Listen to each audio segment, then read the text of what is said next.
Salut mon frère, j'espère que tu vas bien, j'espère qu'actuellement tu tiens bon. Pourquoi? Parce que tu dois sûrement traverser des difficultés et tu dois sûrement voir que tu as eu du succès, tu es en train de travailler, tu fais ton taf et puis tout commence à aller de manière vraiment bizarre. Tu te dis mais c'est pas normal, je fais à chaque fois les bonnes choses et tout le temps il m'arrive des dingueries, tout le temps il m'arrive des conneries. Mais là, c'est pour la bonne raison, parce que tout est en train de s'écrouler autour de toi, parce que tu vas avoir le vrai succès. Actuellement, je sais que je rentre en Canaan et cette vidéo-là, elle est faite pour te montrer les 6 étapes par lesquelles tu vas passer jusqu'au moment où tu vas avoir enfin ce que tu désires. Mon frère, sois heureux, aime la souffrance, apprécie le processus parce que je peux te dire que le glow que tu vois sur mon visage aujourd'hui, il n'est pas prêt de s'en aller parce qu'actuellement, je manifeste chaque jour, chaque 2 jours, des choses qui prennent énormément de temps normalement. Donc reste avec moi, je vais t'expliquer par les 6 étapes par lesquelles tu vas passer pour avoir ton niveau, ton succès, celui qui ne te quittera plus jamais. Salut les gars, j'espère que vous allez bien. Donc aujourd'hui, on va parler de quelque chose qui est pas tabou, mais qui n'est pas spécialement compris de tout le monde. C'est que lorsque tu vas dans une bonne direction, ça commence toujours par des difficultés. Lorsque tu vas à la musculation, avant d'avoir musculature, tu as courbature et c'est comme ça que ça fonctionne. Donc comme disent les Navy Seals, c'est Everybody wants to go to heaven, but nobody wants to die. C'est-à-dire que tout le monde veut aller au paradis, mais personne ne veut mourir. Mais pour cela, il va falloir que tu meurs toi pour que tu puisses naître de nouveau. Il va falloir que tu meurs pour ensuite avoir tout ce que tu as besoin. Je vais t'expliquer, mon frère, les 6 étapes par lesquelles tu vas passer. Vraiment, enregistre cette vidéo-là parce que ça va t'aider. Ça va être comme une map, une carte qui va t'aider au fur et à mesure des étapes et tu pourras enfin savoir ce qui t'attend par la suite. Avant de commencer par les points, je vais t'expliquer ce qui arrive à chaque fois. Ce qui arrive à chaque fois, c'est que tu te dis, j'avance, je progresse, je fais comme un cycle à chaque fois et je travaille, je travaille, je travaille et à chaque fois, je me remets à avoir des difficultés. Tu as l'impression que tu es quelqu'un de sérieux, tu es quelqu'un qui veut le bien pour tout le monde, mais tout le temps, tu as l'impression d'avoir ce cycle-là. Ok? Et à un moment, tu as envie de te dire, mes frères, est-ce que je pourrais avoir un break? Est-ce que je pourrais juste souffler? J'en ai marre, frère, je suis vraiment fatigué. Et je vais t'expliquer rapidement pourquoi je te dis cela. Je suis arrivé, j'ai fait plusieurs écoles, je suis passé en terminale S, j'ai eu le bac au deuxième tour, ensuite je suis parti au Canada. Avant de partir au Canada, pendant les entraînements, je me casse le pied, j'arrive au Canada, j'ai pas les papiers. Ensuite, au bout d'une semaine, le gars me dit, tu nous donnes ton passeport, comme ça, lorsque tu reviens, vu qu'on sait que tu n'auras pas les papiers, logique, tu vas quitter le territoire. Une semaine plus tard, j'ai contacté l'ambassade, plein de gens en Europe et tout, ils m'ont fait les papiers, tac, tac, tac, j'ai le temps de rester au Canada. Ensuite, je fais mes 2 années, je renouvelle ensuite pour la troisième année.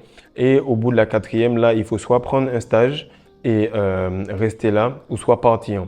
Là, je remarque que si tu es au Québec, facilement tu as des stages parce que si tu es québécois, le gouvernement va rémunérer l'entreprise. Si tu es étranger, nous, on doit avoir un stage qui est rémunéré. Donc, eux, ils se disent, si je prends un Québécois, non seulement on me paye, mais en plus, le gars, il est de chez moi. Mais si en plus de ça, lui, il vient, il est étranger, il n'est pas de chez moi, mais en plus, je dois le payer. Donc, le gap était énorme et la plupart des gars, ils rentraient au pays. On a eu des difficultés, on a eu des dingueries qui se sont passées, on s'est battu avec le propriétaire pour récupérer notre caution. Donc, c'était vraiment compliqué. À ce moment-là, j'ai enchaîné les colocations et tout. Et je me suis posé avec une fille. Au moment où je me pose avec elle, là, je commence mon boulot de porte à porte. Mais j'ai un crédit à payer, j'ai mes parents à aider par rapport à cela, alors que la commission, elle est de 126 $. Je commence à bosser, les chèques sont pas top, enfin pas énormes, c'est entre 400 et 500 $ par semaine. Donc je fais 2000 $ par mois. Mais le truc, c'est qu'on te paye par semaine. Donc même si tu fais ce montant, vu qu'on te paye par semaine, tu dépenses à peu près aussi vite que ça ne vient. Et qu'est-ce qui arrive? C'est qu'à un certain moment, je suis là à une team night, c'est un moment où on se retrouve avec tout le monde. Et là, je fais le bras de fer avec les gars. Je fais le bras de fer, clac, mon bras il se déboîte et l'os se casse. Donc l'os il se torsade comme ça tellement le bras de fer était solide. Donc mon bras il se casse. À ce moment-là, je continue à travailler alors que j'ai pas d'assurance canadienne. Donc j'ai une assurance mais je dois payer des 3 000, 4 000, 5 000 € même pour faire le tout. Ils me remboursent mais ça prend quasiment un an. Je vais faire du porte-à-porte avec le bras cassé, je glisse dessus. Bref, je remarque qu'à chaque fois, je deviens de plus en plus fort en leadership parce que je trouve que c'est tout à fait normal que je doive rester solide et stoïque. Mais je me demande est-ce que je pourrais avoir un break, ok, parce que c'est trop chaud. Après ça, j'arrête, je casse avec cette fille-là. Le jour même, je commence à faire beaucoup plus de ventes et je vois que j'avais ce poids qui me drainait. Là, à peu près 6 mois plus tard, ma femme intègre le taf. Je suis son leader, on commence à bosser et tout. Un an plus tard, je fais mes qualifications d'assistant gérant. Je suis le meilleur vendeur actuellement au Canada. Je fais le record de vente au Canada. Pour la petite anecdote, normalement, il faut faire 92 produits pour passer assistant gérant à 96. J'en ai fait 196. Et qu'est-ce qui se passe? C'est que j'ai fait les qualifications sur 3 semaines pour être sûr que les bouchées doubles sont faites, alors que c'était seulement sur 2 semaines. Je reçois des emails d'Arizona, du Canada, de partout, de tous les gérants qui sont à travers le monde qui me disent que franchement, c'est super, ils ont rarement vu un push aussi fort pour une qualification d'assistant gérant. Là, je suis au point où je me dis c'est parfait, tout va bien aller, je vais ouvrir à Toronto ou bien à Vancouver parce que je parle bien anglais et que mon équipe parle anglais et on va commencer avec ça. Là, direct, une bonne partie de l'organisation quitte, celui à qui je m'identifie en tant que leader et vrai mentor quitte l'organisation, il va vers l'opposition qui est Vidéotron. Moi, je travaillais chez Bell Canada. À ce moment-là, frère, je commence à parler à mon boss. Il vient, il commence à faire l'imbécile. Alors que je l'ai aidé à ouvrir son bureau, alors qu'on l'a aidé à tout faire, je lui dis, tu as juste à m'aider à faire un sondage comme quoi je ne prends pas la place d'un Québécois dans le travail pour qu'on puisse me donner les papiers. Il me dit, ouais, j'ai bossé dans la neige, j'ai bossé dans tout ça. C'est pas maintenant que je vais perdre ma compagnie pour toi. Et l'avocate lui dit, mais frère, si tu fais ça pour lui, il n'y a aucun souci. Et là, le connard, il est jaloux parce qu'il est sénégalais également. Et donc, je suis avec ma femme. Et qu'est-ce qui se passe? C'est qu'il fait en sorte que je puisse partir. Donc là, je pars. Je pars en Martinique, je fais 1 an là-bas. J'ai pas les papiers, je travaille dans des boulots super compliqués, mais j'apprends comment gérer une compagnie solidement. Là, je reparle avec mon mentor, je lui dis voilà, je suis en Martinique actuellement, je vais revenir, je vais taffer sans les papiers directement, mais j'aurai pas de plainte. Est-ce qu'on fait ce deal-là? Le gars, il m'accepte, j'ai pas de papier, pas de permis, rien du tout. Je rebâtis la compagnie de zéro avec ma conjointe. En 1 an, on rebâtit cela. Tac, à ce moment-là, Covid arrive. Je me dis, mais c'est pas possible, frère, c'est abusé. Là, on a fait au moins 100 à 120 000 dollars de cash, de profit net en 1 an. À ce moment-là, direct, j'attrape le Covid. J'ai une embolie extrêmement forte et je me retrouve complètement défoncé à l'hôpital. Le Covid me dure pendant 1 an. J'ai une embolie, j'ai des cailloux dans tous les poumons. Et là, je me dis, frère, c'est vraiment chaud parce que je suis à quelques minutes de mourir parce que j'ai passé 48 heures dans la salle d'urgence. Et là, pendant ce moment-là, j'ai regardé tous les matchs de l'équipe de France. C'était la Ligue des Nations, je crois. J'ai regardé Milwaukee devenir champion NBA. J'ai regardé Giannis Antetokounmpo devenir MVP. Et moi, j'étais dans mon truc. Je crache mon sang. Après, je vais uriner. Le truc ressemble à du rhum vieux, Saint James, pour ceux qui connaissent la couleur. Et à un certain moment, on me fait passer, on me met du sel dans les poumons. Et là, je suis en train de quasiment crever sur le truc. Une dame vient, elle veut tout simplement me piquer. Je lui dis, madame, ça va pas sortir. Je sais un petit peu comment fonctionne tout ce qui est veineux. Et si vous voulez, je peux me piquer moi-même parce que ça va pas sortir. J'ai pas bu d'eau depuis longtemps. Donc, est-ce que vous pouvez me laisser boire un peu d'eau et après, je vais faire les examens. Non, elle veut piquer mon bras. On aurait dit que j'ai des moustiques qui m'ont piqué pendant des heures et des heures. Et là, elle essaie de faire rentrer ça. Le sang ne coule même pas. Le sang est tellement épais. Et là, je lâche prise. Je me dis, c'est bon, je vais mourir. On s'en fout. De toute façon, j'ai connu l'amour, qui est ma femme. Donc, on s'en fiche. Et c'est là, lorsque je la vois, elle arrive à l'entrée, elle crie, elle dit, franchement, si vous ne faites pas en sorte que le gars il puisse aller bien, je vais aller directement dans un autre hôpital et je vais porter plainte. Et à ce moment-là, les gars, ils se hâtent de faire les choses et ils me passent directement les anticoagulants, tac, tac, tac, et on avance. C'est là que je te dis qu'il y a des pays où tu vois que les gars, ils veulent te faire crever parce que pendant tout ce temps-là, ils voulaient faire en sorte que je puisse prendre ça. On va rien dire pour que la vidéo puisse rester là. Et qu'est-ce qui arrive? C'est qu'à ce moment-là, je me dis que mes déboires, ils sont finis. Que maintenant, j'ai assez d'argent, qu'on va enfin pouvoir aller se marier. Je lui dis, tu sais quoi, on va se marier, on va aller au Sénégal. Je prends les billets pour les 6 personnes, mes parents, ma soeur, mon beau-frère, son petit frère. En fait, on est 7 et quelques. Et là, on va au Sénégal. Je rencontre pour la première fois ses parents. Je fais enfin la conversion. Là, tu te rends compte que, frère, il y a du racisme qui est antillais parce qu'on n'aime pas les Antillais en Afrique. En tout cas, on t'appelle Toubab Bougnoul. Donc là, je continue à bosser. J'intègre ensuite une grosse équipe qui est la S-Douane. Je me rends compte que les gars, pareil, ils te tapent comme pas possible. Mais c'est pas grave. Je me dis que j'ai déjà vu plus Dieu que ça. J'ai déjà travaillé en porte-à-porte. C'est pas ces entraînements-là qui vont me tester. Je continue à bosser, je continue à bosser, je continue à bosser. J'arrive maintenant à la 2e année. 3e saison va commencer. travaille dans les dunes, frère. Dans les dunes. Je suis avec mon meilleur pote, Mabdou. S'il écoute la vidéo, frère, mets-nous un petit like dans les commentaires. Mets-nous un petit commentaire pour qu'on puisse voir que tu es là. Et qu'est-ce qui se passe, c'est que tout le temps, les coachs m'envoient des messages, me disent ouais, t'as l'air prêt, t'as l'air solide. Même les gars, ils se disent waouh, là, Fredo, il va dominer cette saison. Sachant qu'à la deuxième saison, déjà, je dominais vraiment 100% des arrières à mon poste parce que je suis plus fort que la normale pour mon poids. Qu'est-ce qui arrive? C'est que là, je reçois un message d'un coach adjoint qui me dit frère, là, le coach principal a décidé que tu ne fais plus partie de l'équipe, donc laisse tomber. Donc moi, je ne veux pas trop interférer. Je me dis, bon, ben, les gars, ils ont appelé plus de 20 personnes. On vient d'être à la finale de BAL, la Basketball African League. Du coup, je pense qu'il a fait ses choix. Et là, je trouve ça bizarre parce que l'année d'avant, le gars, il était au baptême avec moi, tout se passait bien. Et là, je sens que tout est en train de tomber à droite, à gauche. C'est vraiment des difficultés. Et je me dis, mais c'est bizarre, qu'est-ce qui se passe? Alors que je fais tout le taf. Je fais le bain glacé, je suis en rétention, je suis extrêmement puissant, je suis à 10% de masse graisseuse. Je suis plus adroit que tous les gars. Il y a un seul gars dans l'équipe qui est plus adroit. Le deuxième, il est parti aux États-Unis. Je taffe. Et je vois que tout est en train de s'écrouler.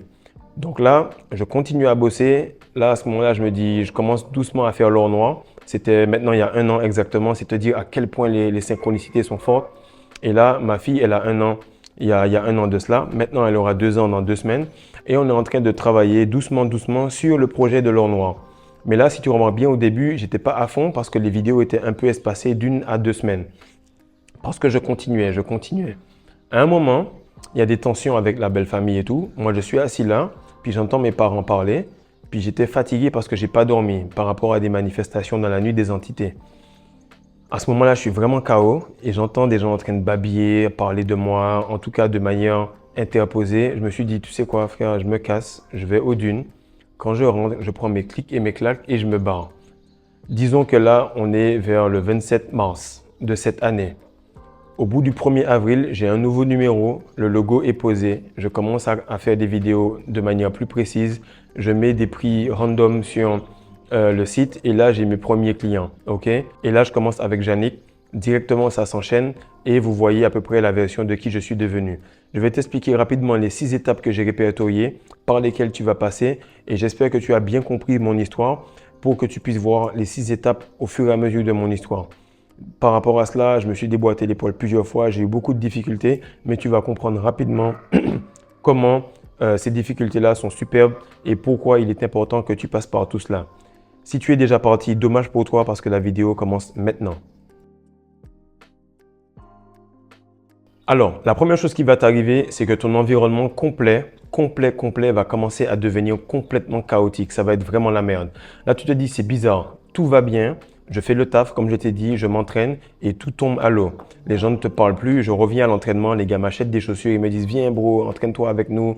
Tous les gens me saluent « Ouais, comment tu vas, machin ?» Et là, l'entraîneur principal me regarde, il me dit « Mais moi, je t'ai jamais mis dehors. C'est quelqu'un qui a fait ça, mais moi, je t'ai jamais mis dehors. On m'a tout simplement dit que tu es allé dans un autre club, que tu as essayé, tu as fait des tests ailleurs. Donc moi, je me suis dit, si tu reviens, c'est fini. J'ai déjà pris 3 autres gars pour remplacer. Donc les salaires sont déjà bouclés, tu vas pas revenir. » Là, je me dis, mais merde, frère, j'ai pas d'amis, je parle pas Wolof, je connais rien. Même la belle famille de ma femme, je m'entends pas avec les gars, il y a 0 connexion. Comment je vais faire?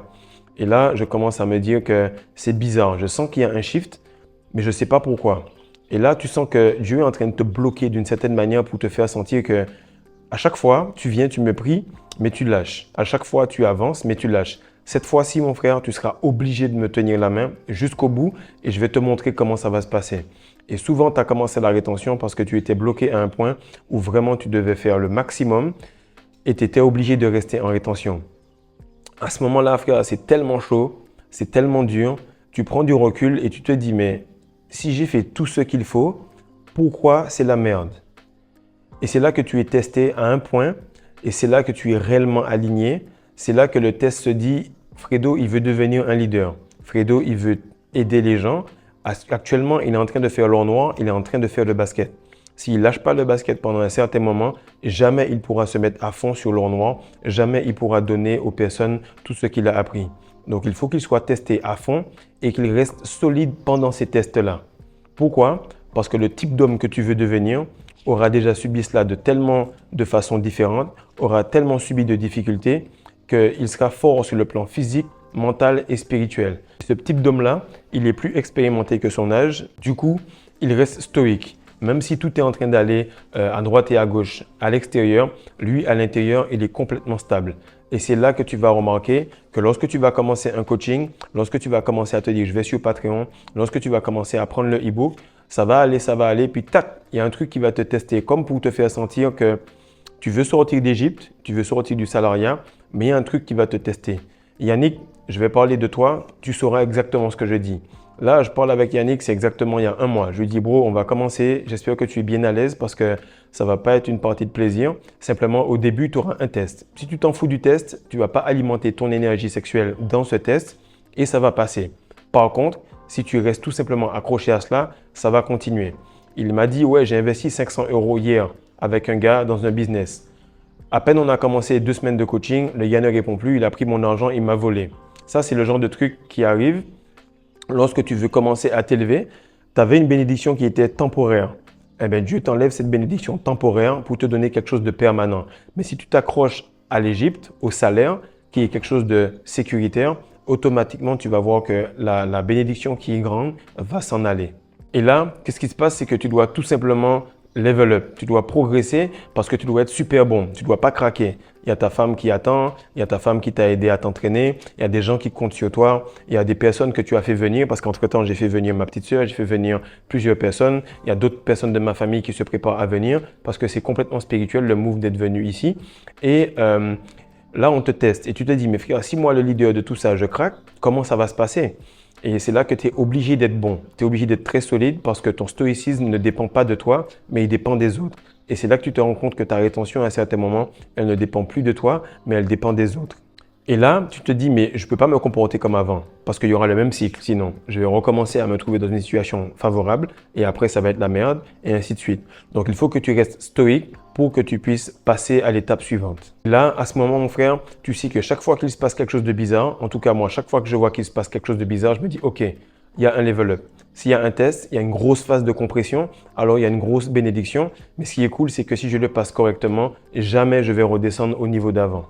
La deuxième phase par laquelle tu passes, c'est qu'au moment où tu es en train de prendre un nouvel ascendant, un nouveau niveau, tes croyances limitantes commencent à revenir beaucoup plus fort. Et peu importe le niveau où tu es, peu importe si tu fais 10 000, 15 000, 20 000 € par mois ou même 200 000 € par mois, le fait que tu sois à ce niveau-là, c'est ta zone de confort. Ok? Et ta zone de confort, elle est manifestée par ton ego. Ton ego, il veut te sécuriser, il veut te laisser au même niveau. Il veut tout simplement te dire, voilà, je suis monsieur Intel qui fait tant d'argent. Je suis monsieur Intel, je suis basketteur. Je suis monsieur Intel, je suis youtubeur. Mais chaque fois que tu es à un certain niveau, l'univers qui te teste sur ton plan spirituel, pas sur ton plan charnel, va vouloir que tu ailles chercher la meilleure version de toi-même. Donc, il va te tester pour que tu puisses progresser. Et en fait, à chaque fois que tu veux atteindre un but, à chaque fois que tu veux atteindre un objectif, toi, tu penses que, OK, ce mois-ci, je fais 10 000 €. OK, ce mois-ci, je fais 20 000 €. OK, ce mois-ci, je fais 30 000 €. Et tu penses que tu attires de l'argent, mais en réalité, le but, il est là pour te faire progresser. Il n'est pas là pour te faire atteindre de l'argent, il est là pour te faire atteindre un certain niveau de développement personnel. Et tu dois avoir des objectifs qui te font grandir toi et non pas te faire acquérir des objectifs. Parce que l'objectif, lui, en fait, c'est la partie féminine. Mais la personne que tu deviens, c'est la partie masculine. Et si ton objectif ne te stresse pas et ne te fait pas peur, alors ce n'est pas un objectif qui est correct. Qu'est-ce que je veux dire par là? C'est qu'il y a différents types d'objectifs. Tu as l'objectif numéro 1. Tout simplement, actuellement, tu travailles dans un boulot, disons que tu fais 40 000 € par an. Et là, tu te dis, si je travaille un peu plus, fais quelques heures supplémentaires, l'année prochaine, je pourrais faire 45 000 €. N'importe qui peut se dire qu'il peut le faire. Ça, c'est la motivation. Comme je disais hier, il y a 3 niveaux. Le deuxième niveau, c'est lorsque tu as un objectif qui est de faire 50 000 à 60 000 €. Alors que cette année, tu fais 40 000 €. Là, tu as un plan, tu dis voilà, je vais faire tant d'heures, je vais faire tant de trucs, je vais avoir une promotion. Donc, éventuellement, si tu travailles plus, tu peux faire un peu plus. Ok? Et le troisième niveau, c'est un objectif qui te stresse tellement que le 40 000 €, c'est par mois que tu dois le faire. Et ça, c'est vraiment chaud parce qu'à ce moment-là, tu sais que tu peux le faire, tu sais que c'est possible, mais il faut que tu fasses des sauts quantiques. Il faut que tu fasses des jumps quantiques. C'est ce que j'explique actuellement sur Patreon, sur comment faire des sauts quantiques pour manifester des grosses sommes d'argent. Là, qu'est-ce qui arrive? C'est qu'il faut juste que tu crois que tu puisses faire ce 40 000 et que tu te mettes dans un processus acharné, mais que tu ne t'inquiètes pas de ce qui va se faire entre les deux. Ok? Et ce type de stress-là, il va arriver pile lorsqu'il y a ce genre d'objectif-là. Ton ego va te dire, mes frères, 40 000 euros par mois, tu déconnes, Fredo. Je sais que tu as des objectifs élevés, mais là, tu commences à prendre la grosse tête. Et si tu ne l'atteins pas, et si tu verbalises là et que tu ne l'atteins pas, comment ça va se faire? Et là, tu te rends compte que la meilleure chose à faire pour enlever ce type de pensée-là, c'est méditer, visualiser et tout le temps refaire des affirmations pour rester dans un état fertile, dans un côté où tu vas pouvoir atteindre l'objectif que tu veux. Et là, comme pour le shoot, comme pour la musculation, comme pour la rétention, c'est à force de répétition que tu vas tout simplement laver ton cerveau et te dire « Je suis un gars qui fait 40 000 euros par mois. Je suis un gars qui fait 40 000 euros par mois. » Et lorsque tu vas retenir ton essence, ça va t'aider. Énormément de personnes restent bloquées à ce niveau-là. Pourquoi? Parce que le niveau où ils sont est comme une bénédiction temporaire et ils se sentent à l'aise là. Lorsque tu as une promotion alors que tu es encore en Égypte chez ton patron, il faut que tu puisses passer par le désert. Mais comme le désert, c'est ton ego, c'est le fait que tu lâches cette carapace-là que tu avais de « je suis un basketteur pro » ou « je suis un youtubeur ». Maintenant que tu dois passer à un autre niveau, automatiquement, ça te bloque. Le troisième point, c'est que tes objectifs te font peur. Ok? Ils te stressent énormément. Et là, tu commences à te dire, est-ce que vraiment ça peut se faire? Donc là, tu fais 40 000 euros par mois, on a dit dans le point juste avant. Maintenant, tu veux augmenter ça au niveau 10, qui est de faire 40 000 euros par mois, donc à peu près 12 fois plus. Et ça, il faut passer à quelque chose qui te stresse. Exemple, si tu veux faire 40 000 euros par mois, alors que tu faisais 40 000 euros par an, il faut automatiquement que tu parles à plus de personnes. Il faut que tu fasses de la prise de parole en public. Sachant que la prise de parole en public, c'est la deuxième plus grosse phobie au monde. La première étant les araignées. Donc là, tu te dis, merde, mais si je parle, est-ce que je serai assez crédible? Est-ce que les gens vont me suivre? Est-ce que je vais parler correctement? Est-ce que je vais avoir le glow qu'il faut? Est-ce que les gens vont pas me trouver laid? Est-ce qu'ils vont penser que je suis assez fiable pour ce que je vais faire? Et là, tu vas voir que ton ego va te frapper, mais énormément. Et c'est à ce moment-là que tu vas voir que tu progresses. Que tu progresses vraiment parce que tu vas te dire, fuck that, frère. Je balance des vidéos que les gars aiment, ils aiment. On s'en fout. S'ils n'aiment pas, on s'en fout. On balance juste le contenu et on verra comment ça va se passer. Et c'est à ce moment-là où tu deviens audacieux. Donc, tu as déjà passé la phase où c'était chaud, où tout ton monde s'est écroulé. Tu as passé la phase où tu mets en place ton objectif, mais c'est stressant. Puis là, tu te dis, tu sais quoi, parachute ou pas, on verra comment ça va se passer et tu sautes. Et c'est là que tu commences à développer un autre type de foi. Une foi où tu connais Dieu et pas une foi où tu crois en Dieu. Le quatrième niveau, c'est le moment où tu te retrouves à ton maximum en termes de frustration. C'est là où tu es tellement frustré que tu te dis mais c'est pas possible, j'ai fait le taf, j'ai étudié, j'ai appris tous les systèmes, j'ai appris à jouer meneur, j'ai appris à jouer arrière, j'ai appris à jouer ailier. Je défendais même sur les postes 5 des gars qui faisaient 120 kg, 2,10 m avec une facilité.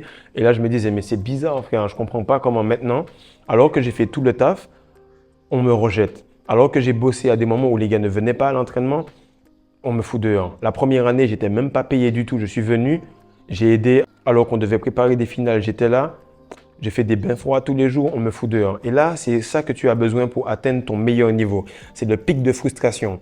Tant que tu n'es pas frustré, tant que tu n'es pas en train quasiment de vouloir presque aller te couper les veines, eh bien là, tu ne peux pas aller à fond dans ton objectif. Actuellement, tu es en train de monter une petite compagnie, ok?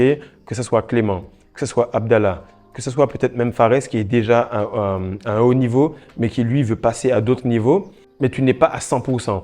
Tu es à 98% ou 99% dans ton développement personnel ou dans ton entreprise, mais il faut quelque chose qui va te frustrer. Ok? C'est un peu comme la meuf qui va te mettre sur le carreau avec ton meilleur ami, et là tu te dis, ok, là c'est bon, c'était la piqûre qu'il me fallait, je vais au gym, je vais devenir un super héros directement. Et ça en fait, c'est que tu es dans une situation qui est tellement agaçante que tu es obligé de sortir de là où tu es. Ok? Et là, hier, il y a Clément qui m'envoie un message qui me dit « Frère, je suis avec un boss. Le gars, il est extrêmement agaçant, il m'énerve. Je vais le remettre dans son coin. » Et le truc, c'est que si je le remets dans son coin, lui, ça fait 15 ans qu'il est là. C'est quasiment le meilleur ami du boss et il peut tout simplement faire en sorte que je ne sois pas prolongé. Lorsque je serai prolongé et embauché, directement, frère, je vais le remettre à sa place. Et moi, je lui ai dit « Mais si tu écoutes bien une vidéo de Andrew Tate, il y a un gars qui lui avait envoyé un email et le gars disait « Actuellement, j'ai des soucis avec quelqu'un, le gars il veut me taper, le gars il veut me battre, le gars il veut faire ceci. Ok? Qu'est-ce que je vais faire Andrew Tate? Est-ce que moi je vais le taper aussi? Qu'est-ce que tu aurais fait? Explique-moi, toi qui es un grand boxeur, toi qui es milliardaire, qu'est-ce que tu aurais fait? » Et là, Andrew Tate lui a répondu « Frère, moi je n'aurais rien fait, je serais parti et je serais devenu riche. Je lui ai dit, c'est tout simplement ça. C'est que là, le gars, il est en train de t'emmerder pour te faire ressentir que tu ne veux plus ça. Tu ne veux plus être avec des gens de bas niveau. Lorsque tu es en rétention, tu ne peux plus travailler en tant que salarié. Tu as besoin de passer à un autre niveau. Tu as besoin de quitter ton emploi pour manifester la meilleure version de toi-même. Et pour que tu puisses avoir ce que tu veux, et ça, c'est quelque chose qui arrive aux femmes souvent, elles vont aller vers les fuckboys, tellement, elles vont se faire défoncer à droite, à gauche. Puis à un moment, elles vont se dire, merde, regarde, tu sais quoi, je veux ça, je sais ce que je ne veux pas et maintenant, je sais ce que je veux. Donc, il faut que tu arrives à un niveau de frustration tellement élevé que tu fais en sorte d'avoir ce que tu veux parce que là, tu ne peux plus supporter ces difficultés.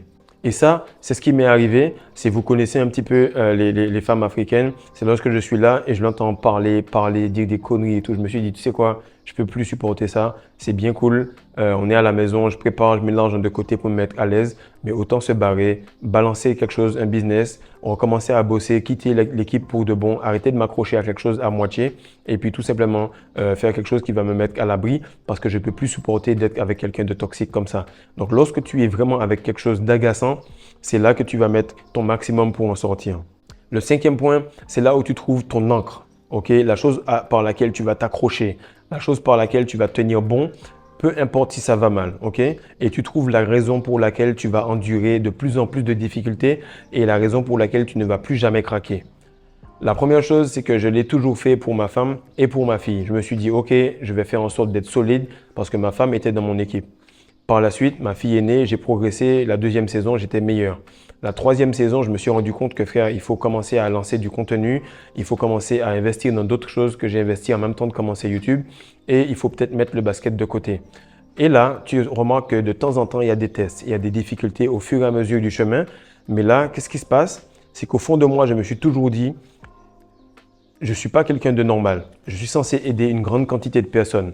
Je suis censé apprendre aux gens à faire du leadership, de la masculinité, de la vente. Bref, il faut que je puisse progresser à un certain point pour que je puisse inspirer un maximum d'hommes.